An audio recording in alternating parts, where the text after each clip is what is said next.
and just be ruthlessly honest, because the reality is, if you have a super competitive organization, you're not likely to become agile anytime soon, because people are not collaborating. The organization is not set up for collaboration, and therefore the we stage will not be achieved, and that's where agility really shows up. And I've seen that on sports teams. I've seen it in the military with special forces, where everybody knew how to jump in when something went wrong. Everybody could rely on one another to have each other's back, to have the skills and the competencies to take over if necessary.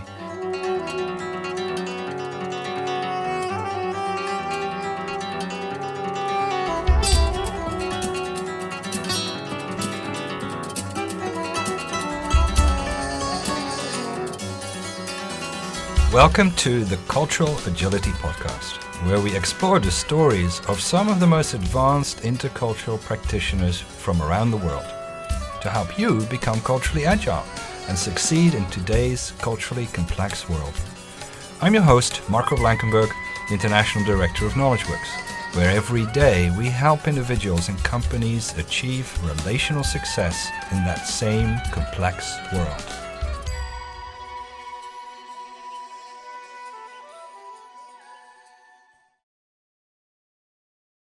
Welcome to the Unlocking Cultural Agility Podcast.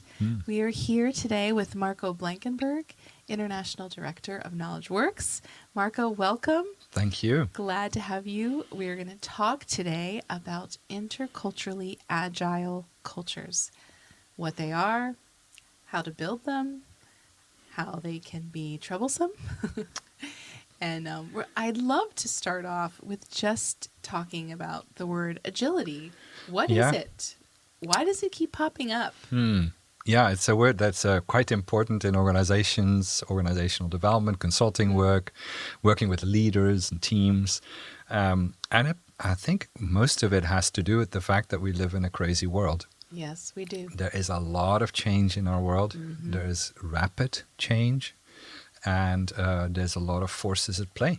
There's geopolitical forces, there is climate, there is artificial intelligence, generative AI, some people say, will be with us for the public in the next 5 years, which will turn everything upside down. So companies, organizations are struggling with never-ending change. And that's where the word agility comes up.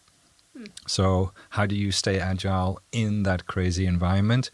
How do you run projects in that environment? Because you might have a beautiful project plan, but then you start implementing and things change before you're finished. Mm-hmm. So you need agility in project management. You can't just do contingency planning, as in, if this happens, we will do that. And if that happens, we do something else.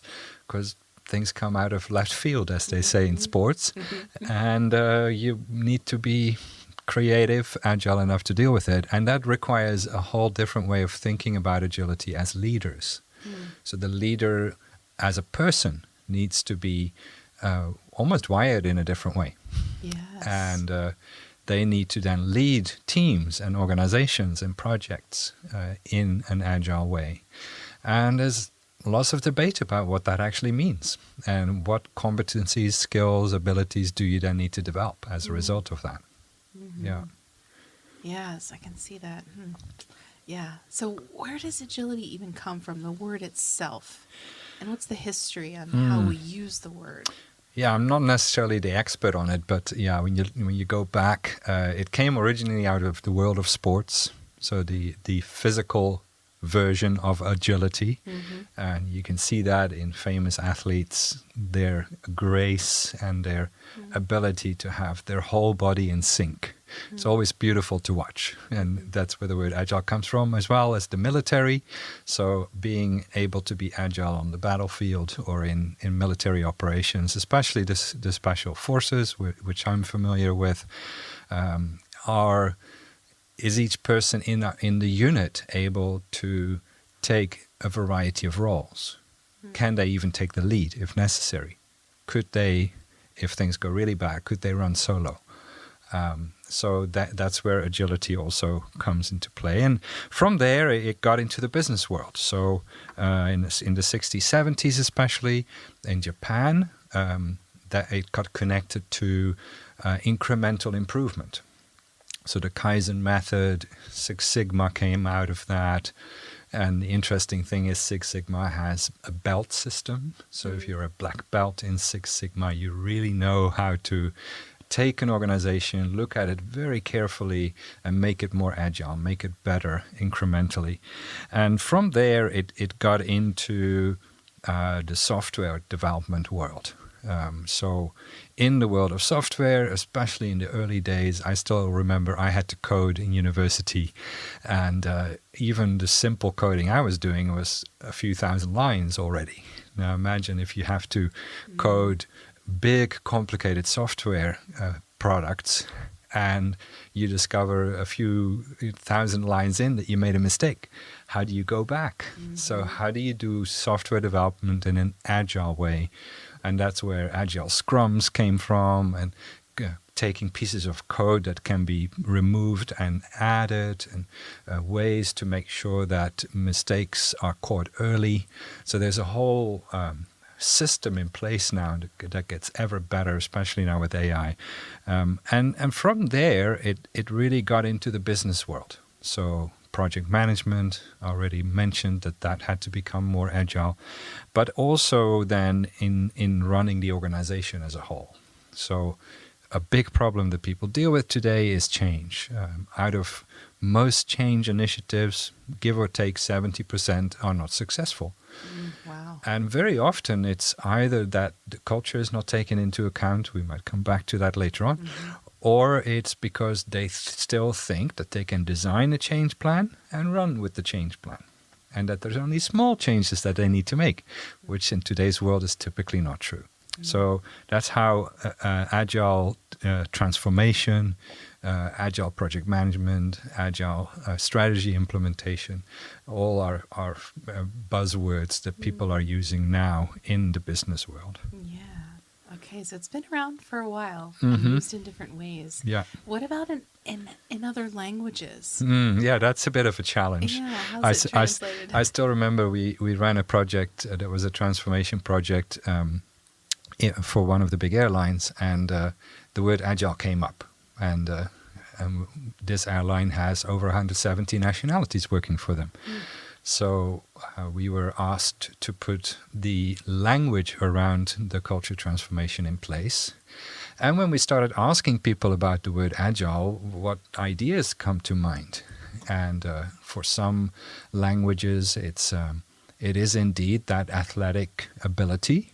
So it sounds positive, if my team is more athletically capable, quote unquote, it's good for our business, not physically, but quote unquote athletically as a team. Can we ebb and flow and flex and quickly change gears or change direction? But then other languages, it became problematic. So in some languages, the word agile can be seen as evasive, dodging. So that is not necessarily a good thing. So if you look at languages in the Middle Eastern region, so Dari, Farsi, Arabic, very often it's linked to gracefulness. So it's not the agility of a gazelle per se, but it's the grace of a leader who strides into the room and who is deliberate and present, has authority. And that's a very different word. Yes. It doesn't relate to what we typically think about in English when we use the word agility. So it's not always easy to translate. And then leaders say, no, I can't be seen as being agile.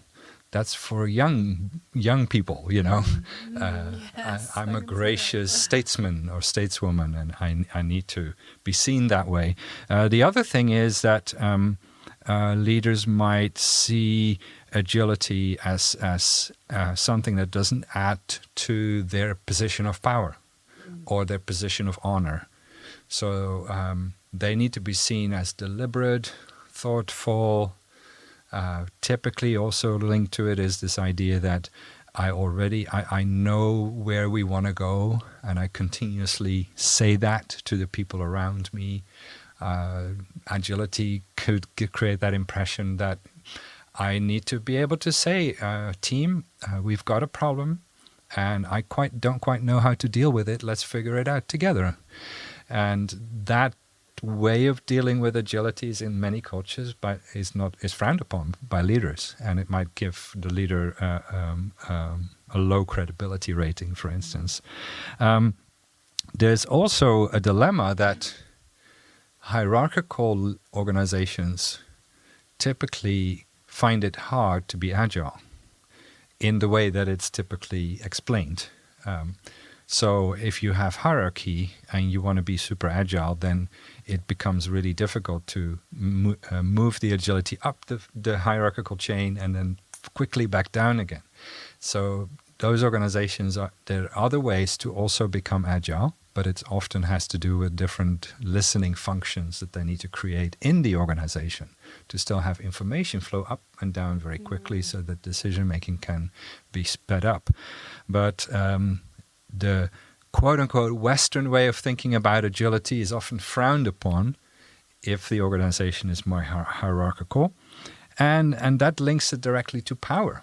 So agility automatically means that I need to give you a chance to figure things out and to do things your way. Mm-hmm. So by default, it involves empowerment.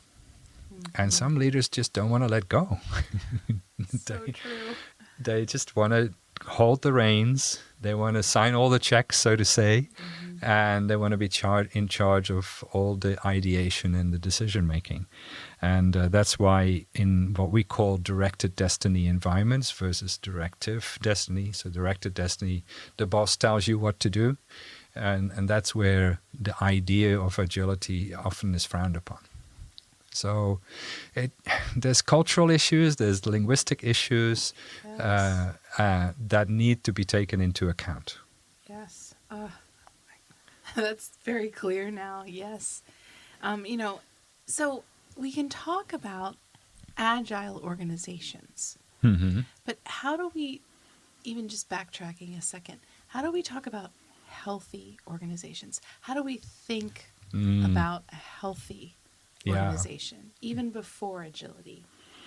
Yeah, I think that's a really important question because, to be honest, although I'm a white-faced European from Dutch descent, I've lived internationally for 30 years now and have tried to learn from the 70 countries that I've worked in. But at the same time, it's really true that our definition of a healthy organization is, at least in the theory books and in the assessments that have been created, that definition is largely a Western definition. Yes.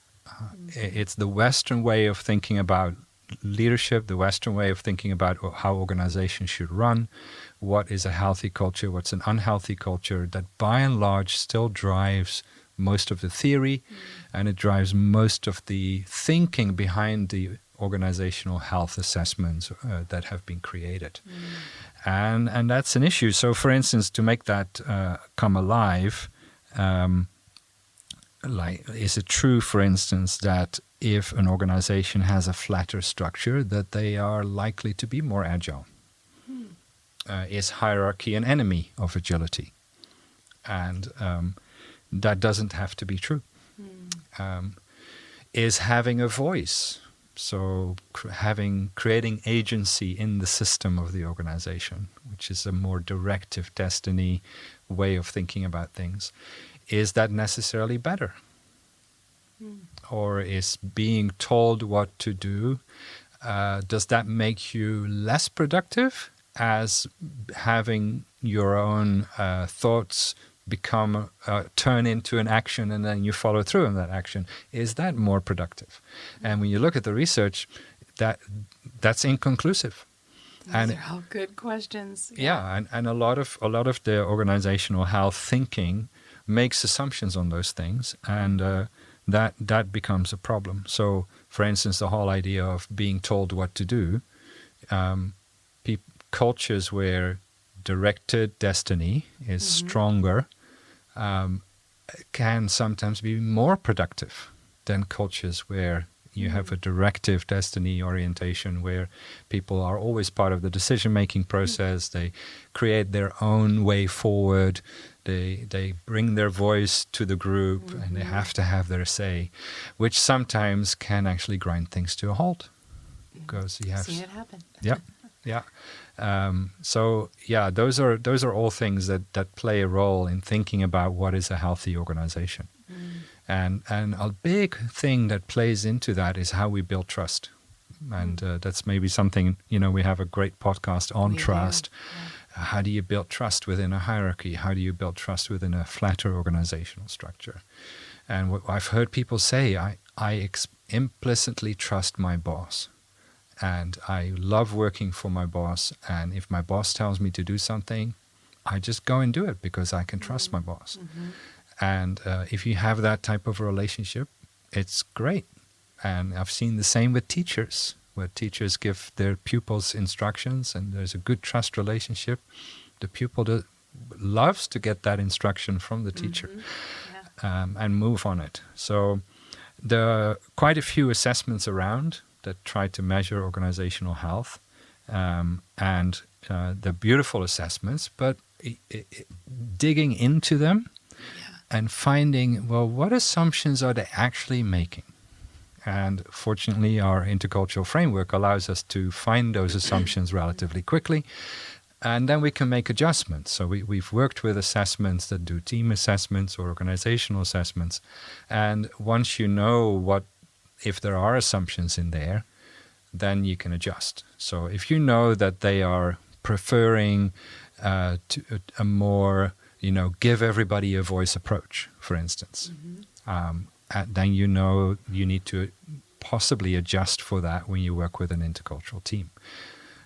So a lot of these assessments, they can be used, but the two issues really are that they are created in the image of the creator of the assessment. Yes. So if the creator of the assessments has what we in the three colors of worldview call more an innocence, guilt orientation, right and wrong, then words like equity and fairness and agency are super important.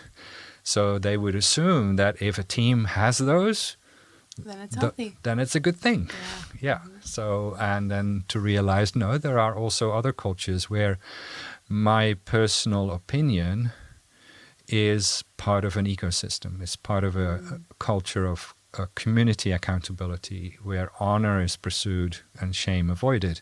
And when that's the case, then we need to make sure that people are aware of those differences. And then when you start creating culture, people need to realize that there are maybe other ways for your voice to be heard that might not be in public. It might be anonymous, it might be inside conversations, it might be more quiet. But it might also be that, hey, if the team decides to go in this direction or the organization decides to go in this direction, we all join hands and we pursue it together for the greater good of all involved. So the idea that if I have to relinquish my personal desire or my personal opinion, that means I'm not true to myself, which is another thing that comes out of the innocence guilt world. That is not necessarily true. I've heard many people say who come from community accountability cultures, there is no internal struggle or conflict if I have to let my idea be put aside so that we collectively can pursue something together. And those types of ideas are typically not favored in the way people look at organizational culture. And they're not brought out in assessments? If that happens, it typically is an orange or a red flag. It's like, yeah. What can that look like in an assessment? Like what can the results reveal that possibly? Well, they would ask questions like, is there room for your opinion to be heard? Now, are they asking did my boss explicitly ask me, what do you think about this situation? Or are they asking, no, our boss is a good listener and he's a good indirect communicator. And if I tell him a story, or if he picks up a story during a meeting, he knows what to do with that. And I can trust my boss that 2 months down the line, changes will be made or opportunities will be created that fall in line with that little seed that was dropped 2 months ago in the meeting. So does that mean that my voice doesn't get heard? And does it have to be explicitly direct? Or is a leader wise enough to indirectly harvest that type of information and use that for the betterment of the team, the individuals, and for their growth and development? So there's these nuances that you often don't find. Right. Yeah. Right. Have you ever used an assessment to decide the health of an organization that just did not land and had to adjust? Actually, yes. We've had a situation where a classical survey was used, and it was designed in one part of the world and then implemented in another part of the world. And that already was something that we shouldn't have done, was partnering with another organization. And we were sort of the ears and eyes on the ground, doing the implementation, building the stakeholder relationships, and they were doing the assessment, the data, the interpretation of the data. And there was a classic example. The organization we were working with was much more honor-shame oriented. There were some pockets of the organization that were power-fear oriented, and there was very strong community accountability and ascribed status. People that had long-serving years in the organization were revered to the point sometimes that they were kept on the payroll in an honorable role for even after retirement. And the survey had very direct questions with a Likert scale. So you could rate yourself on a scale. Is this mostly true for you or mostly not true?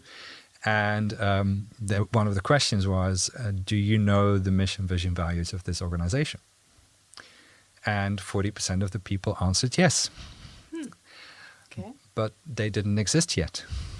They were working on it. As a classic example where you make the assumption that the questionnaire, the people who fill in the questionnaire are more right, wrong, innocence, guilt-oriented, individual accountability. By default, most of the time, people who are like that culturally, they will want to volunteer the right answer.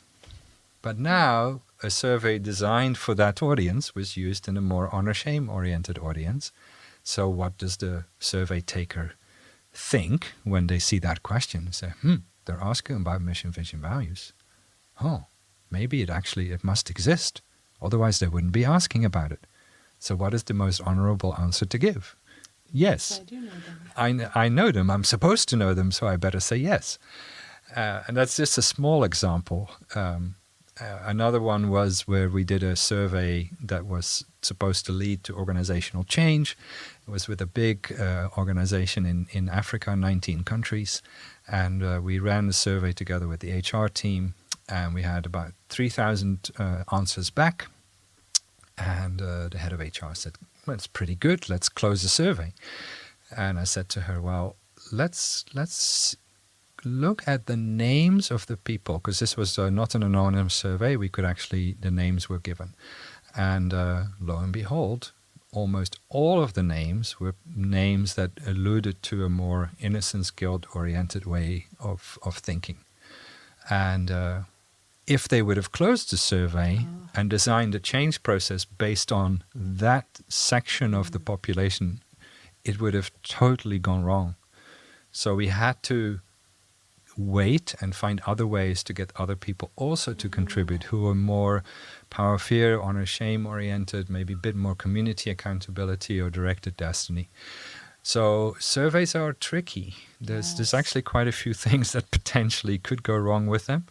And that's why knowing how to interculturally navigate them, recognizing that they were typically created in one part of the world and then implemented in many other parts of the world, a lot of the surveys have been around for a long time. So they were often created like from the 80s, 90s onwards. And that meant that there was more of a monoculture around them as they were creating these health assessments. So it's knowing that, and then knowing how to be interculturally agile enough to navigate it. And it's not always saying, oh, this is rubbish and we're not going to use it. We've seen the same, for instance, with some of the team tools that we've used. But some surveys are really problematic. So I worked with one tool where the questions were so innocence guilt-oriented. They assumed people want to volunteer the right answer, and they will want an accurate self-reflection. And I got the survey's results back in preparation for a leadership initiative, and I realized these are all inflated. And I started to look at it, and it was roughly a 30 to 40% inflation of the results, where in essence the questions were designed for a certain audience, and this audience was answering the questions to make sure they looked as good as possible. And I was still able to tweak things and to still use it for growth and development, but it was, and my first impression was, okay, I'm going to have to throw this in the bin because the questions were not embraced in the same way as the audience for which they were originally designed. So we talk about social desirability. So the more social desirability slips into the way the questions are designed and the way people answer those questions, the more tricky it becomes to use the results of those surveys. Yes. Yeah. Oh, I see that. Wow. There's a lot to consider. Yeah. And it seems like because there are dangers to consider, that there's so many pieces to considering to creating an agile culture. Yeah. So, I mean, if we're looking at intercultural agility and creating agile culture, how are the two connected? Intercultural agility. Yeah. So, look, we work with organizations that are inherently intercultural. So they might have started in one part of the world, but when we connect with them, it typically means they're on at least 4 continents or more. And that automatically means that the organization still has what Hofstede calls the blueprint of the place where the organization was founded. And that is, of course, always interesting to look at. So a German organization that's now global, or I sit in the UAE. We have a number of organizations in the UAE that are now global.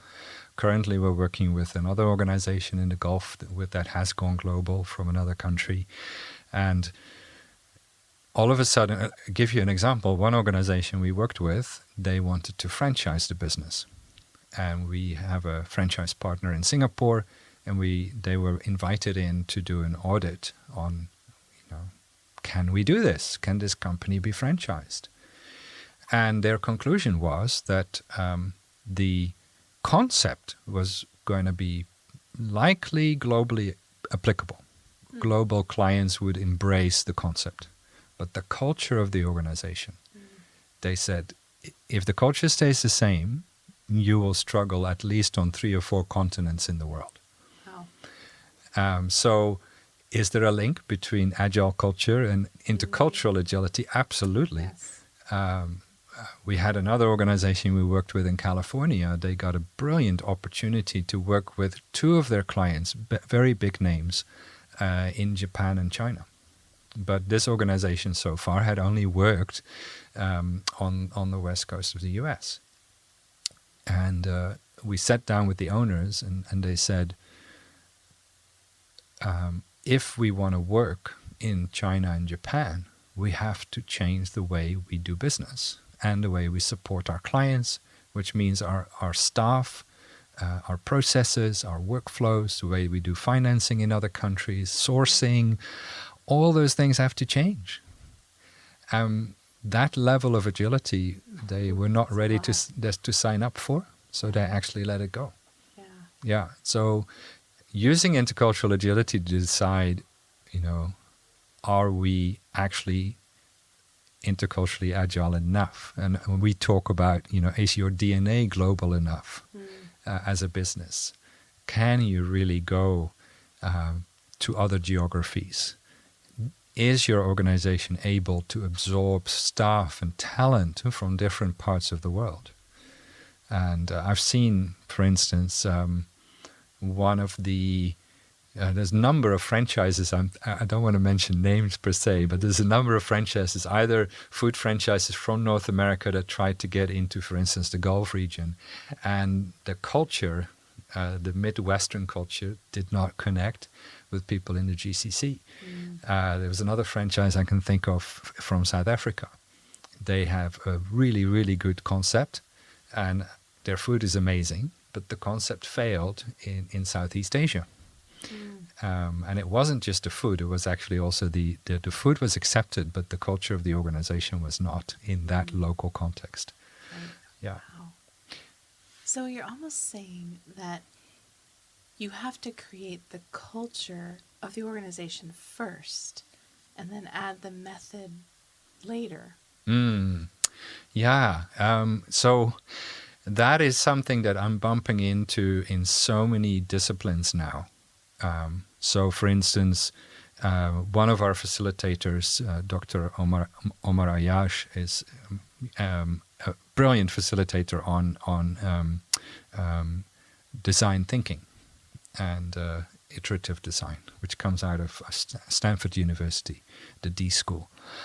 And he used to facilitate design thinking workshops. But one of the things he was saying is that when you want to bring techniques like that, how to do design thinking, how to come up with the craziest designs and craziest solutions, think outside the box or beyond the box, he said the first thing that has to happen, you have to create the culture with the group of people so that those methods can actually be used successfully with that group.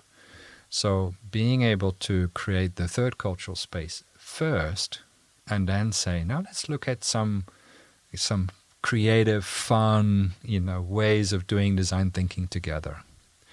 And it was especially true with design thinking because in design thinking, you have to be willing to, for instance, fail quickly.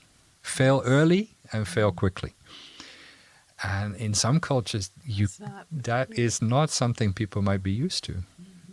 So you have to first create a neutral zone where people say, okay, with this group of people, I'm okay with it, or I'm learning to be okay with it. In this space, this culture that we're creating together, I'm okay with it. Yeah. So there's a number of these types of disciplines where that's the problem. And you could think of a classroom.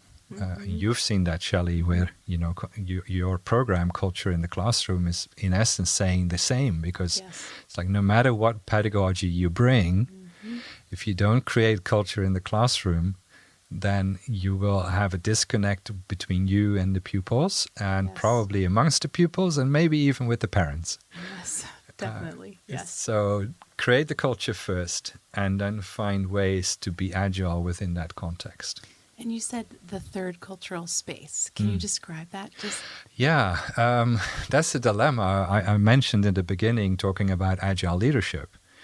And one of the things about agile leadership is that the leader doesn't dictate the culture.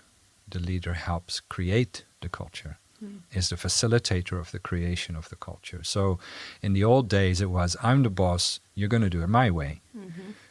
In an agile organization with agile leadership, the leader needs to now become a team coach to facilitate the process of culture creation so that everybody feels at home, everybody feels they belong, they can thrive, they can bring their best to work. And that's a shift in mindset. And that third cultural space is not the space of the boss. It's not necessarily even the space that is dictated by the organization. I'm sorry to say that on the mic, but we've often worked with organizations where there is values defined, and there's maybe a definition of those values, And then you start working with a team and they say, okay, those values, we agree with them, but how do we live them? And what does that look like on a day-to-day basis? So even going to that point where you say, yeah, we'll adhere to these values, but this is us. This is our group, team. our department, our division in the business. And we want to move forward together, create a culture where we can be agile in our sales interface, in our logistics interface, in the way we practice HR in this organization. That's amazing and sounds wonderful and challenging. And so what does it take then? What does it take to create this agile team, an agile organization? Yeah. So there's a number of forces at play. And the way we always like to start is it has to do with how we define organizational culture. So we believe that the collective or the sum total of the thinking, speaking, and acting of the contributors, that eventually creates the culture. And a leader's role is to create room for expressing that. So the collective thinking, speaking, and acting needs to be expressed, needs to be quote-unquote harvested, create room for it, and that becomes the raw material you use to build the culture. But in order to do that, you need to typically have a deeper understanding of yourself and of others so that you know, who is my colleague actually? What are they bringing to work? And what are they uncomfortable with that they feel they are actually more or less forced to leave at the door? So we use tools for that, assessment tools, either on the cultural side. We've developed the 3 colors of worldview and the cultural mapping inventory with 12 dimensions. And that's really answering the question, who am I as a cultural human being? Which is really important if you want to create culture together. And the other side is more the psychometric side. So who am I as a psychological human being? And what am I psychologically bringing to this team? What are you bringing to this team? And how do we go about bringing that together in that third cultural space? So we always like to start there, and then at team level or at department level or business unit level, and from there work our way up, basically. And yes, there's always meeting. Most organizations nowadays have values, have definitions of those values, some behavioral descriptors, but we always like to start in the smaller units of the organization and use those, we call it the 2 spotlights approach. So really answer those 2 questions. Who am I? Who are you as a cultural human being? How does that influence your thinking, speaking, and acting? Who are you as a psychological human being? How does that influence your thinking, speaking, and acting? And how can we use that to craft culture together? I love that. It's beautiful. Yes, that sounds like a worthwhile goal. And so when we're trying to create culture that is not interculturally agile, it does seem like things can be difficult. So, what do you say? What do you think we should avoid in the future? And why do we struggle, just as organizations, to create cultures like this? What holds us back? Yeah, it's fascinating that we know what it might look like. And a lot of organizations talk about that agile culture only really can be created at the we level. So when we create a collective we, then we can ebb and flow, we can give and take, we can sow and reap much more easily in a team. So the we is always part of agile. But statistically, and talking about a friend of mine, John King, who wrote the book Tribal Leadership, they discovered 5 possible ways that cultures manifest in organizations. And the first 3 layers, The first two are typically very toxic, very aggressive. People are literally stealing time, stealing resources from the company. They are typically quite aggressive with each other, etc. The third layer is a super competitive layer where colleagues are pitched against each other in sales and in KPIs and key performance indicators. And John King in his book, he those first three layers of organizational culture represent 75% of all companies they've researched. So only 25% reaches the fourth level, the we level, and then the fifth level, there's very few up there. They are more serving community, they're serving society, and they're profitable at the same time, but they have that much bigger, almost altruistic vision of why their company exists. So we're talking 25% is in the place where agile culture more naturally shows up. And then people say, well, we need to get there. And then they don't realize where they are today. And they don't want to do the hard work to get out of that super competitive mode. Or sometimes they say, no, we need that competition, otherwise our salespeople don't score. Or we need that competition, otherwise people don't give their best. And there's a huge debate about that where, I won't mention names, but there's a famous theory of every year 10% of the workforce needs to go because they are, and through this aggressive way of pursuing the business, 10% always ends up at the bottom and then they have to go. And then they wonder why they never reach that we stage, because everybody's always competing against everybody. So recognizing where you are in an organization and just be ruthlessly honest, because the reality is if you have a super competitive organization, you're not likely to become agile anytime soon because people are not collaborating. The organization is not set up for collaboration, and therefore the we stage will not be achieved, and that's where agility really shows up. And I've seen that on sports teams. I've seen it in the military with special forces, where everybody knew how to jump in when something went wrong. Everybody could rely on one another to have each other's back, to have the skills and the competencies to take over if necessary. And that we stage, you see it in sports teams that fail, where that falls apart, and you see in sports teams that succeed, that we just shines and comes alive. And you see that people are filling gaps. Even if people make mistakes, they are quick to come alongside. And that's where it's so hard. So for instance, a lot of articles right now are talking about toxic work culture. So they are all saying this is going wrong at work and this is going wrong at work and people are leaving and sick leave, burnout and who knows what. And it's really disheartening to read some of those articles. And I really hope that people who are in those situations can get out of it. But at the same time, they're not digging into the why.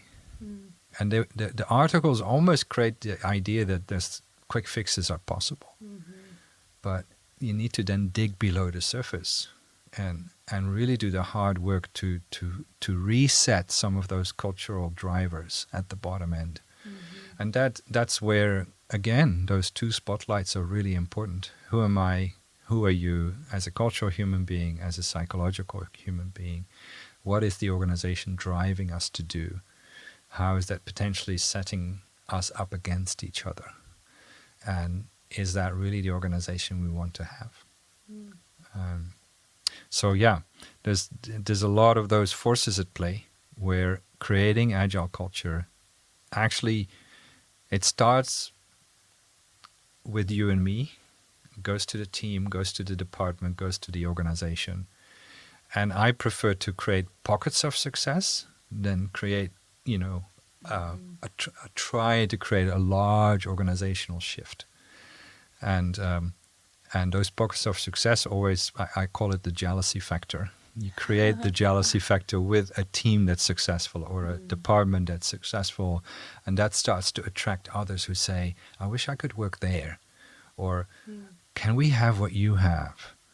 And then to get the leaders to talk to each other and say, here is what we did in order to get there. And you could potentially reach that as well, but you have to be willing to roll up your sleeves. That's excellent. To get to the we, to get to that place. Wow, that's brilliant. Thank you so much, Marco. Thank you. This has been a great conversation. And it's such a needed topic, and something that we as humanity need to figure out. Because we're talking about organizational level now, but it's the same between nations and between tribes and geographies, and we're not doing a great job right now. So I hope we'll learn better, and I have high hopes for the young generation who naturally wants to collaborate, wants to build bridges, wants to do good in the world more frequently. So yeah, I'm hoping we'll see some fresh blood come into that. Yeah. Yes, that's good. Thank you so much. We'll see you next time. Thank you. To learn more about KnowledgeWorkx, some of the tools that Marco mentioned, and also about getting certified as an intercultural intelligence practitioner, check out the website in the notes below and learn more. Thanks. Thank you. Thank you, everyone. And thank you, Shelley, again for a great conversation. Absolutely. See you next time. Thank you so much for joining us for this episode of the Cultural Agility Podcast. If you enjoyed today's episode, share it with someone. The best way to help us out is by leaving a review on your favorite podcast app or channel, or forward and recommend this podcast to people around you.